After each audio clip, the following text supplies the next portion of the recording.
the federal government today is how did they get it so wrong? Why are the Victorian figures revealed today being so wrong? We know that the reason is because the federal government, something like 12 months ago, changed the way in which Aboriginal identity was recorded on forms. There is a massive couple of questions for the federal government to answer. The first is, how did you get it so wrong? The second is, please release the data that pertains to Victoria and release the data on vaccination rates for First Nations people across the country. The federal government has named its 30 communities for the surge of vaccines today. How did they come about 30 communities? What is the modelling? And will it now be revisited since the vaccination rates for First Nations people in Victoria have been revealed to be much less? Will there be a re-evaluation of those 30 communities? And how on earth did you come up with the 30 communities on that list? I know for a fact that the Northern Territory communities that were chosen by the federal government were changed by the Territory government because of local knowledge.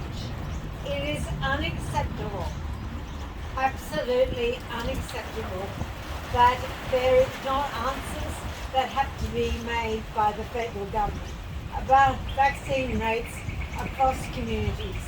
How the 30 communities have been chosen, and most importantly, to release the data finally so that the general public can know what the vaccination rates are across communities.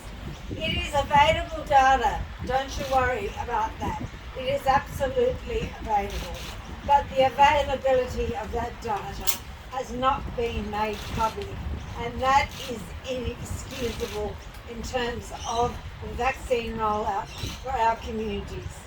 We are seeing the numbers increase in Western and far western New South Wales.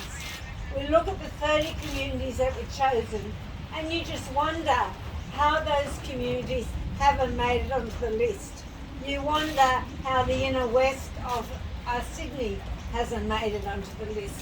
You wonder why the western suburbs of Sydney, whereas the largest Aboriginal community in Australia, hasn't made it onto the list. Why isn't Central Australia on the list? Why isn't the APY land on that list? And it goes on and on and on. I am calling urgently on the federal government to come clean about how the 30 communities were chosen, what the modelling was, what the data is for across the country, and most importantly, to answer how you got it so wrong in Victoria. All good, everyone?